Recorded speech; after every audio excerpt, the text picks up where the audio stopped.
আসসালামু আলাইকুম। আজকে আমি আসলে ২ দিনের ভিডিও অ্যাড করে দিয়েছি। তো এখানে আমি হালিম রান্না করার জন্য পেঁয়াজ কুচি করে তারপর ভেজে নিচ্ছি। আজমি আমাকে কাছ থেকে এসে একটু পেঁয়াজ কেটে দিয়েছে। আমার কাছে পেঁয়াজ কাটতে সবচেয়ে বেশি বিরক্ত লাগে। আমি একটা পেঁয়াজ কুচি করার মেশিন অর্ডার করেছি। সো আজকে আমি এই হালিম মিক্স দিয়ে হালিম রান্না করব। আমি সবসময় রাঁধুনি হালিম মিক্স দিয়ে হালিম রান্না করি। প্যাকেটটার ভিতরে ছোট ২টা প্যাকেট থাকে, একটার মধ্যে বিভিন্ন টাইপের ডাল গুঁড়া করা থাকে, আরেকটার মধ্যে মশলা। তো আমি পেঁয়াজ কুচির মাঝখানে আদা রসুনের পেস্ট একটু দিয়ে তারপর ছোট মশলা, যে প্যাকেটের যে ছোট মশলা সেটা দিয়ে দিয়েছি। গরুর মাংস আমি ছোট করে কেটে ধুয়ে রেখেছিলাম, সেটাও এখন দিয়ে দিলাম। মশলার সাথে ভালো করে নেড়ে চেড়ে মিশিয়ে নিচ্ছি। হালিমের জন্য এই সাইজের করে গরুর মাংস দিলে খুব ভালো লাগে। তো এই তো এখন ডালগুলোকে আমি গরম পানি দিয়ে ভিজিয়ে রাখছি। আমি একদম ক্যাটেলে গরম পানি করে নিয়েছি। এখন প্রায় ২০-২৫ মিনিটের মতো আমি ডাল ভিজিয়ে রেখে গরুর মাংসের মধ্যে দিয়ে দিলাম। গরুর মাংসটা প্রায় 70% হয়ে গিয়েছে, সেই সময় আমি ডালগুলো দিলাম। এই তো এখন আমি ভালো করে সব কিছু মিক্স করে নিচ্ছি। আসলে পানি অনেক বেশি লাগলেও একটু পরে এটা জাল দিতে দিতে অনেক ঘন হয়ে আসবে। আর যেহেতু প্রায় ১৫-২০ জনের মতো মানুষের জন্য হালিম রান্না করছি, তো একটু কোয়ান্টিটি বেশি করে আমি করছি। আসলে পরের দিন আমাদের একটা 1 ডিশ ইফতার পার্টি ছিল আমার মামা শ্বশুরের বাসায়। তো আমি বেছে নিয়েছি হালিম রান্না করব আমি।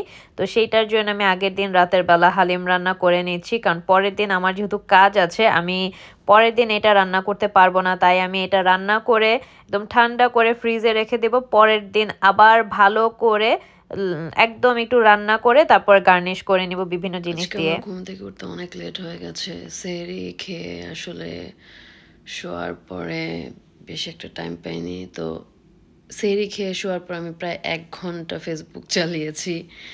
এরপরে হঠাৎ করে আমার ঘুম চলে আসছে, এই জন্য অনেক লেট হয়ে গেছে। এখন আমাকে কাজের জন্য দৌড়িয়ে তারপর যেতে হবে। দেখি ট্রেন বাস যদি ডিলে থাকে আমার অবস্থা শেষ। তো আজকে সকালটা বাহিরে কেমন ঠান্ডা জানি না, ভিতর থেকে ঠান্ডাই লাগছে। এইটা পরের দিনের ভিডিও। সকালবেলায় আমি কাজে চলে যাচ্ছি, তো আমি তাড়াতাড়ি করে বাস নিয়ে নিলাম যেহেতু আমার লেট হয়ে গিয়েছে। আমি মাঝখানে ওইরকম আর কোনো ভিডিও করতে পারিনি, কাজের মাঝখানে নামাজের ওয়াক্ত হয়ে গিয়েছিল। তো আমি তাড়াতাড়ি নামাজ শেষ করে নিলাম, বাসায় চলে এসেছি। রাস্তায় আমি আর কোনো ভিডিও করিনি, কারণ কাজ শেষে পর আমি তাড়াতাড়ি করে বাসায় এসেছি। আসার পরে এই তো আজমিকে বলেছিলাম হালিমটা একদম ভালো করে গরম করতে। আজমি ভালো করে গরম করে সব কিছু কুচি করে রেখেছিল। তো ওকে আমি বলেছিলাম কাঁচামরিচ, ধনেপাতা, আদা সব কিছু ছোট ছোট করে একদম কুচি করে রাখতে। আজমি এগুলো সব কিছু কুচি করে রেখেছিল। আমি বাসায় আসার পরে এগুলো সব এখন উপর দিয়ে দিয়ে দিলাম, অ্যান্ড বেরেস্তাও দিয়ে নিলাম। এই তো এখন তাড়াতাড়ি রেডি হয়ে বের হয়ে যাচ্ছি। ইফতারের আর মাত্র ২০ মিনিট বাকি আছে। তো আমার দেবরের বউ, আজমি, আমি, নাভি আমরা সবাই একসাথেই যাব। আর এই কোটটা আমি নেক্সট থেকে কিনেছিলাম। এখন যেহেতু একটু গরম গরম পড়ছে, তাই আমি এই কোটটা এখন কোথাও যেতে গেলে পরি। তো যাওয়ার পরে আসলে ইফতার করতে বসে পড়েছি। আমি ওইরকম ইফতারের কোনো ফুটেজ নিতে পারিনি যেহেতু একটু লেট হয়ে গিয়েছিল। মাঝখানে আমরা নামাজ পড়ে ইফতার প্রপার ভাজা পোড়া খেয়ে এখন মেইন ফুডে চলে আসলাম। এত মজার বিরিয়ানি রান্না করেছিল আমার মামি শাশুড়ি, কি বলবো, ল্যাম্ব বিরিয়ানি। অ্যান্ড সবাই এক একটা করে ডিশ এনেছিল, সবার খাবারই অনেক মজা ছিল। আর ওই দিন আমি এত খেয়েছি, একের পর এক খালি খাচ্ছিলামই, মানে কি বলবো, প্রত্যেকটা আইটেম এত মজা ছিল। আর রোজার দিনে যতই চিন্তা করি না কেন যে একটু কম খাবো, কিন্তু এত মজার খাবার দেখলে তো নিজেকে কন্ট্রোল করা যায় না। তো এই তো এখন আমরা মেইন ফুড খাওয়ার জন্য সবাই যে যা এনেছে সেইটা সার্ভ করে নিচ্ছে। পুরা টেবিল ভর্তি খাবার। এক পার্ট গিয়েছে সব ভাজা পোড়া প্রথমে দিয়ে, জুস, তারপর কোকোনাট ওয়াটার, বিভিন্ন ফ্রুটস, সমুচা ছিল, কাবাব ছিল, পেঁয়াজু ছিল। আমার চাচি শাশুড়ি বাচ্চাদের জন্য একটা ফ্রাইড রাইস করে এনেছিল, এটাও এত মজা ছিল। আমি নাভিয়াকে খাওয়ানোর পরে ওর যে লেফট ওভার ছিল সেইটা একটু খেয়েছিলাম, খুবই মজা হয়েছে।